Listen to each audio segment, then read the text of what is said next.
everyone, it's Melissa from Inspire Me ASAP, and in today's video I am going to give you 5 tips for implementing a classroom economy behavior plan. My first tip for you is to assign classroom jobs to every student. If you look up here at our classroom jobs poster, you're going to see that we have a variety of different classroom jobs that we assign to students at the start of every week. So some of the jobs are paper passer, teacher helper, lunch helper, pencil sharpener, homework helper, and at the start of each week during our morning meeting is when we post the student's name next to the job title.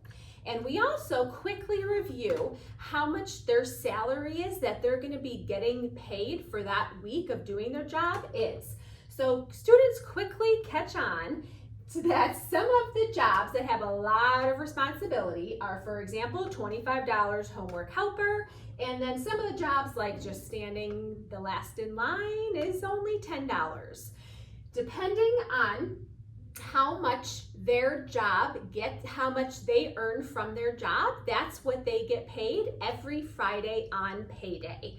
In addition to having a assigned classroom job, students also have just the expectation as a student in our classroom to follow our classroom expectations.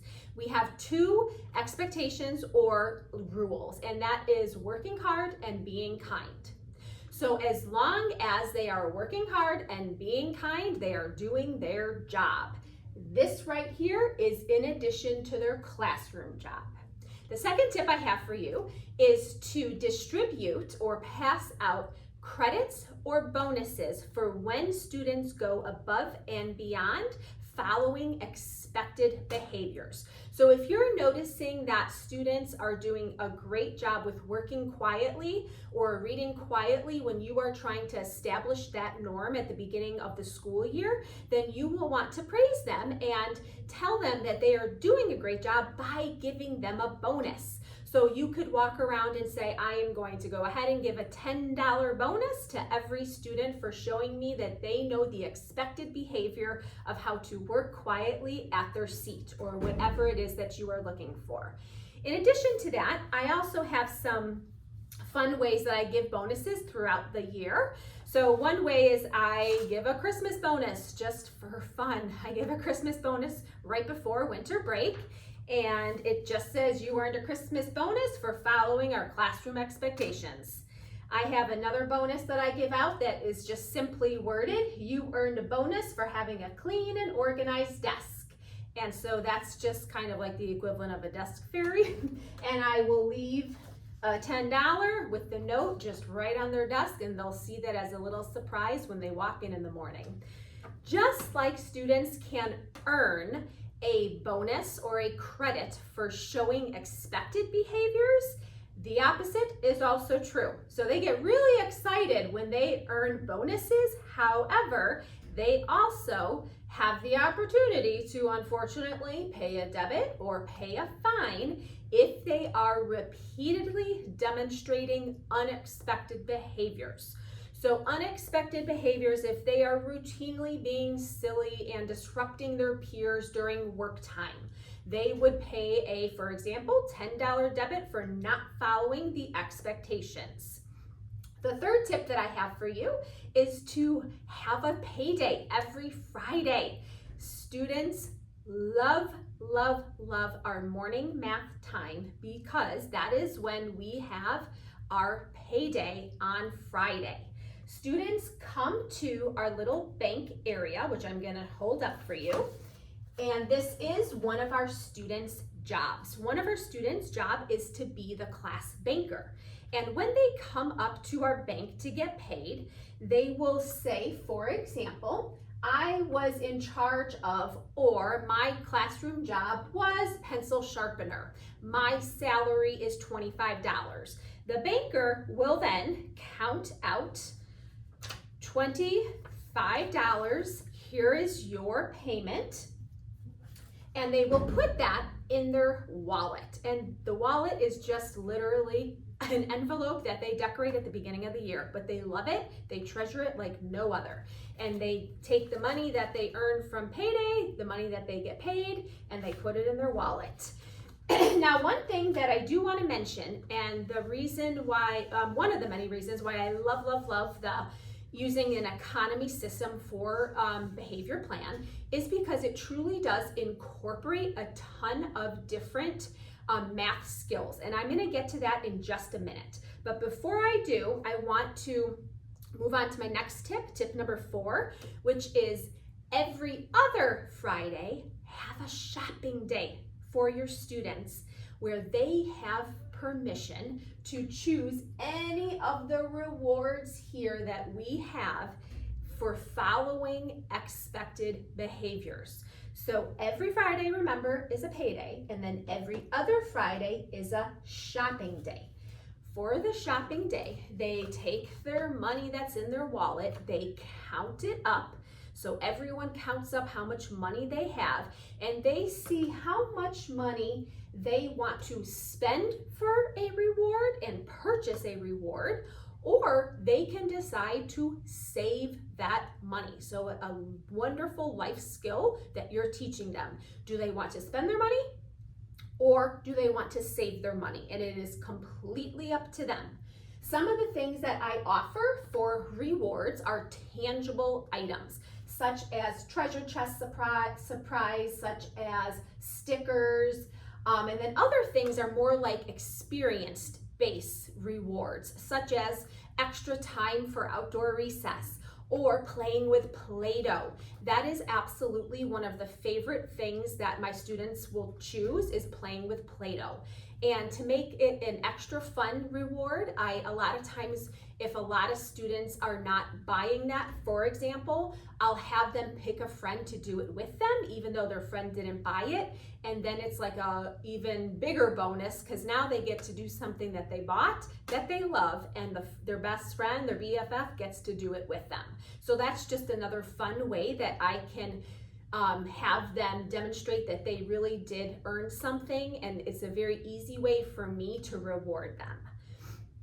We have some of the things that are listed as $125, something in the treasure chest, and then stickers, for example, would only be $30. And depending on what time of the year it is, I may rotate those rewards. Certainly if it's indoor recess or outdoor, that has a big, that determines a lot of the rewards that we do.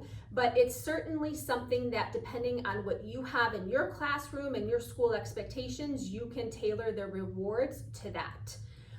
One of the favorite ones that my students love are, it's so simple, Chromebooks. They love to go during a free choice time on a Friday, a website of their choice. They literally choose whatever website, school appropriate, of course, that they want to go play a game on, and they get to do that for 15 minutes. It's so simple, and yet it's something that we only do on a Friday afternoon, so that's something that a lot of the students will love to buy. So you figure out what motivates your students and set that as your reward. The last tip that I have for you, which is probably my favorite one, is that if you are starting a classroom economy behavior plan in your classroom, you're going to quickly learn how it also incorporates many different subject areas. So you're going to see how this also is teaching your students math skills, it's teaching them financial literacy, and it's also teaching them some social studies and life skills. So let me start by explaining how this will teach some very important math skills for your students. If you look here, we have our class bank where it is divided into 1s, 5s, 10s, and then 20s. And this is all from Lakeshore Learning. I purchased it literally probably 10 years ago, and it has lasted me all 10 years. And so I have 1s, 5s, 10s, 20s, 50s, and 100s. When students get paid, they have to very quickly learn that they want the least amount of bills possible.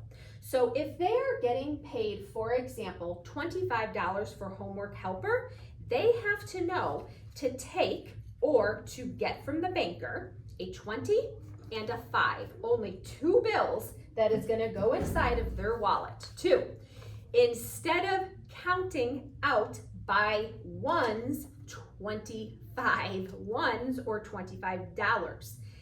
Also, we don't want them to do a 2 10 and a 5 for 25, because you can see how quickly that's going to add up and how thick their wallet's going to get if they have over $100, $200, which they will have eventually if they're saving. Couple of reasons why we do this.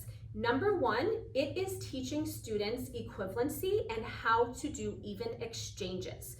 So you're going to notice that your students might not realize that 2 10s and a 5, 25, is the same as a 20 and a 5.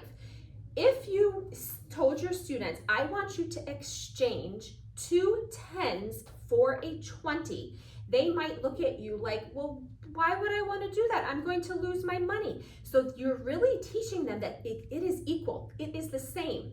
2 10s is equal to a 20. And then you can build up to, slowly but surely, teaching students, for example, that 10 10s is 100. 5 $10 bills equals a $50 bill. And when the banker is really taking the responsibility of doing that, so you have a really strong math student who's able to kind of take the reins on that, eventually the students who are coming up and getting paid, they're going to eventually learn how to do that automatically. And that is one thing that is just such an awesome thing to see with 2nd, 3rd, 4th graders. They really can benefit from so many different math skills just by using this money system. And then it also incorporates financial literacy, and let me give you an example of how it incorporates financial literacy. We have at the 1st of every month, so May 1st, we have rent. Rent is due. And if you do not pay your rent, $10, by May 1st, you have a late fee, and the late fee is $10. So this is just one example of how students have to learn how to budget their money. They have to learn how to budget their money to pay rent. We pay rent to borrow the space that you are at in our classroom library, your desk, your chair. As a class, we determine how much rent is. I do not introduce rent until probably I would say probably January, February. So we start to get into the system with everything else, and then I slowly incorporate some of these other elements of the financial literacy aspect to our classroom economy behavior plan. So this is one example of where they really at first are like, well, that's unfair. Why do I have to pay rent? But after you begin to explain, well, you don't own this, you're borrowing it. You are borrowing something. They really begin to understand the concept of it, and it's actually really cool to watch. In addition to paying rent, another thing that you're teaching students are some social studies concepts, such as needs versus wants. So for example, do you need to get any of those things? Do you need any of those rewards, or do you want them? Do you want to save up your money? For example, instead of buying some of the little items and rewards, do you want to save up your money for something big like the Play-Doh or eat lunch with the teacher for $250? It kind of teaches them the value of being patient and holding on to and saving your money, even though you want to spend it or buy it, into something that you really do want. Being patient, and it takes time to accumulate and to build that money for what they really want. I sure hope that you were able to gain some ideas for your classroom if you are interested in implementing a classroom economy behavior plan.